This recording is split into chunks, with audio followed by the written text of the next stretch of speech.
ان کے ہو جائیں، ان کے انداز میں، ان کے بتائے ہوئے انداز میں زندگی گزاریں گے تو انشاءاللہ الرحمن وہ ہوگا جہاں کوئی کام نہیں آئے گا، کوئی خیر خواہ جو دنیا کے اندر یہاں بلند بانگ دعوے کرتے ہیں کہ تمہارے ساتھ مر جائیں گے، تمہیں یوں کر دیں گے، تمہیں جو ہے وہ گرم ہوا نہیں لگنے دیں گے اور تمہیں تپش نہیں پہنچنے دیں گے اور یوں کر لیں گے اور وہ کر لیں گے اور ہم اپنا سینہ آگے کر دیں گے، یہ کر دیں، یہ دنیا کی حد تک ہے۔ لیکن بعض آزمائشیں، بعض معاملات وہ ہیں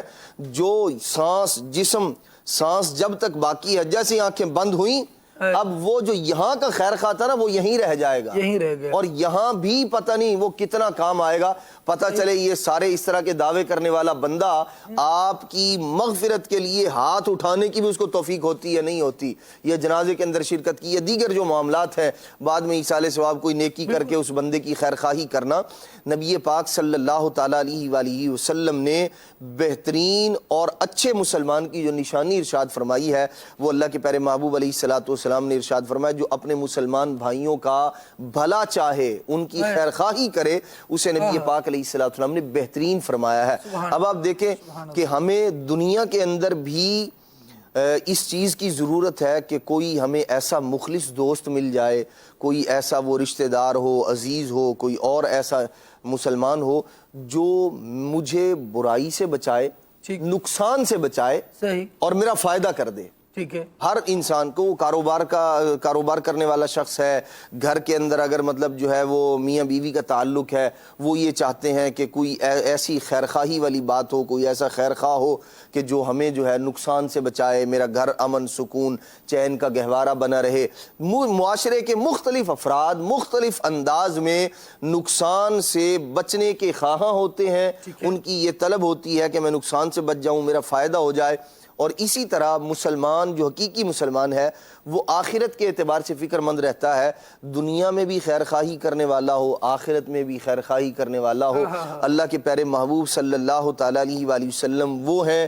دنیا میں بھی خیر خواہی فرمانے والے ہیں اور آخرت میں بھی بھلا چاہنے والے ہیں، اور پھر جو ان کے سچے پیروکار ہیں وہ سبحان اللہ، الاخلاء یومئذ بعضهم لبعض عدو الا المتقین، کہ جو قیامت کے دن اور دنیا میں بھی اللہ کریم ارشاد فرماتا ہے کہ جو دنیاوی دوستی ہیں نا یہ دوست آپس میں دشمن ہو جائیں گے، الا المتقین، لیکن جو متقی ہیں، پرہیزگار ہیں، وہ یہاں دنیا میں بھی آپ کا بھلا چاہ رہے ہیں اور آخرت میں بھی وہ آپ کا برا نہیں چاہیں گے۔ لیکن جن سے صرف دنیاوی اعتبار سے ہم نفع حاصل کر رہے تھے، دنیاوی حد تک جن سے علیک سلام دعا اور اس طرح کا معاملہ تھا، تو پھر ہوگا کیا؟ آنکھیں بند ہوں گی اور پھر بندے کا سارا نظام ختم ہو جائے گا۔ لیکن اگر ہم ان کو اپنا خیر خواہ نبی پاک علیہ السلام کو مان لیں، ایک ہے زبان سے کہہ لینا، ایک ہے دل سے اسے تسلیم کر لینا، اور اسی میں عافیت ہے۔ یہی وہ خیر خواہ ہیں جو دنیا میں بھی آفتوں، بلاؤں، مصیبتوں، پریشانیوں سے بچانے والے ہیں، بچایا۔ آپ دیکھیے پہلی امتوں پر جو احکامات کی سختی تھی، ان پر جو معاملات تھے، اللہ اکبر، کوئی شخص جو ہے کوئی اس کا جسم کا کوئی حصہ کپڑا، جسم کے بارے میں بھی ہے بعض جو ہے امتوں کے بارے میں، اور کپڑا وغیرہ کوئی ناپاک ہو جاتا تو حل یہ تھا کہ اس کو کاٹ دیا جاتا تھا، سختی تھی اتنی۔ کوئی شخص گناہ کرتا تھا، اب دیکھیں لو اللہ تبارک و تعالیٰ کا فضل ہے، کرم ہے، مصطفیٰ کریم علیہ السلام کی عنایتیں ہیں کہ اللہ پاک نے ہمارے عیبوں پر پردے ڈالے ہوئے ہیں۔ اور پہلے کیا ہوتا تھا، کوئی شخص گناہ کرتا تھا، صبح اس کے دروازے کے باہر جو نے لکھا ہوا تھا۔ یہ اس طرح کے معاملات اور دیگر جو ہے بہت ساری چیزیں جو اس زمانے کے اندر پہلے انبیاء کرام علیہ السلام کی امتوں میں حرام تھی، اللہ تبارک و تعالی نے ان کو ہمارے لیے حلال فرمایا۔ خیر خواہی آج ہم دیکھتے ہیں، ان چیزوں سے لطف اندوز ہوتے ہیں، ان معاملات کے اندر جب ہمیں موقع ملتا ہے وہ جو شریعت نے جائز قرار دیے ہیں تو شکر ادا کرتے ہیں کہ اللہ تبارک و تعالی نے نبی پاک علیہ السلام کے صدقے میں کیسی آسانی پیدا فرمائی۔ یہ خیر خواہ ہیں، یہ نہیں کیسے خیر خواہ ہیں؟ آپ دیکھیں خالد بھائی کہ جی چاہ رہا ہے کہ عشاء کی نماز کو تاخیر سے ادا کروں، جی چاہ رہا ہے، لیکن کیسی خیر خواہی فرما رہے ہیں امت کی، فرماتے نہیں یہ مشقت میں پڑ جائیں گے۔ حالانکہ جی چاہنے کا اللہ تبارک و تعالیٰ کی بارگاہ میں مقام کیا ہے؟ قد نرا تقلب وجہک فی السماء، بار بار اگر آنکھ اٹھا کر اوپر بھی دیکھیں تو ان کا جی چاہنا رب العالمین جل وعلا کو ایسا پسند ہے، فرماتا ہے فَلَنُوَلِّيَنَّكَ قِبْلَةً تَرْضَاهَا، تمہاری رضا کی بات ہے، تمہارے جی چاہنے کی بات ہے، تو ہم ضرور اسی کی طرف تمہیں پھیر دیں۔ بالکل جی چاہنے کا مقام تو یہ ہے۔ اور آپ دیکھیے یہ امت کے ساتھ خیر خواہی ہے، ایسا آپ خیر فرما خواہ رہے تھے ملے گا، کہ جی چاہ رہا ہے کہ عشاء کو مؤخر کریں، عشاء کو مؤخر کریں، جی چاہ رہا ہے لیکن نہیں کر رہے، فرماتے ہیں مشقت میں پڑ جائیں۔ اب آپ کی پسند کیا ہے؟ اچھا پھر آپ دیکھیے اس پسند کا، اس چاہت کا اظہار یوں فرما رہے ہیں، ساری رات خود عبادت کر رہے ہیں، اور ایسی عبادت سب کے لیے حکم یہ ہے کہ بھئی عبادت کریں، لیکن یہ ایسے محبوب ہیں، اللہ کریم فرماتا قم اللیل الا قلیلا، محبوب کو دیر آرام بھی فرمایا کریں۔ تو نبی پاک علیہ السلام کی بات ہے، آپ کی خیرخواہی کی بات ہے۔ آپ دیکھیے نبی پاک علیہ السلام نے خیرخواہی کیسے فرمایا کہ اگر میں چاہتا تو مسواک کو ان پر فرض قرار دے دیتا، لیکن مشقت میں پڑ جائیں گے اس لیے چھوڑ دیا۔ تو اللہ کے محبوب صلی اللہ تعالیٰ علیہ وآلہ وسلم نے یہاں دنیا میں بھی ہماری خیرخواہی فرمائی ہے، آخرت میں بھی، قبر میں بھی، حشر میں بھی، ہر جگہ یہ وہ خیر خواہ ہیں جن سے خیر ہی خیر کی توقع اور امید ہے، اور اس کے علاوہ کا تو کوئی گمان ہی نہیں ہے۔ اس لیے ہمیں چاہیے ان کے طریقے پر، انہیں جب اپنا خیر خواہ مان لیا ہے تو پھر انہی کے مطابق زندگی گزاریں، اسی میں عافیت ہے۔ وہ امام اہل سنت نے فرمایا نا کہ انہیں جانا، انہیں مانا، نہ رکھا غیر سے کام، للہ الحمد میں دنیا سے مسلمان گیا۔ بندہ اس پر پراؤڈ فیل کرے کہ میں مسلمان ہوں، اللہ تبارک و تعالیٰ نے مجھے اتنے کروڑوں لوگوں میں سے چن کر مسلمان بنایا ہے۔ کروڑوں مسلمان ہیں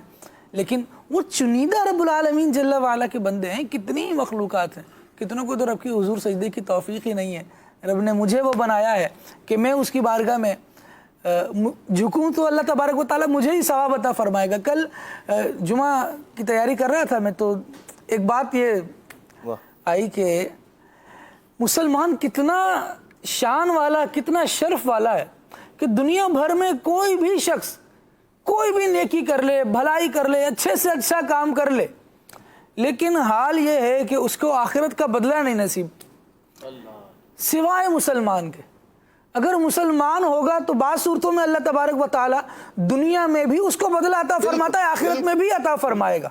بلکہ بعض کے بارے میں فرمایا گیا نا، لہم البشرا فی الحیات الدنیا و فی الآخرہ، اللہ کے نیک بندے جن سے اللہ تبارک و تعالیٰ راضی ہو گیا، ان کے لیے بشرا، بشارت، خوشخبری، کامیابی، انعام، یہ سارے معنی اس لفظ کے کیے گئے۔ فرمایا گیا کہ اس دنیا میں بھی ہے اور آخرت میں بھی ان کے لیے باقی رکھا جائے گا۔ یہ کون لوگ ہیں؟ یہ وہی تو مسلمان ہیں جن کے خیر خواہ محسن انسانیت ہیں، مصطفیٰ کریم صلی اللہ تعالیٰ علیہ وآلہ وسلم ہیں، اور وہ لوگوں کو بتا رہے ہیں کہ زندگی ایسے گزارو گے، قولوا لا الہ الا اللہ تفلحوا، لا الہ الا اللہ کہو، اس کے لوازمات پورے کرو، اس کے حقوق ادا کرو، تم کامیاب ہو جاؤ گے۔ یہ مصطفیٰ کریم صلی اللہ تعالیٰ علیہ وآلہ وسلم کی تعلیم ہے۔ فرمایا آمنت باللہ ثم استقم، جب اللہ تبارک و تعالیٰ پر ایمان لے آئے، کہا کہ میں اللہ پر ایمان لاتا ہوں، پھر اس پر ڈٹے رہو۔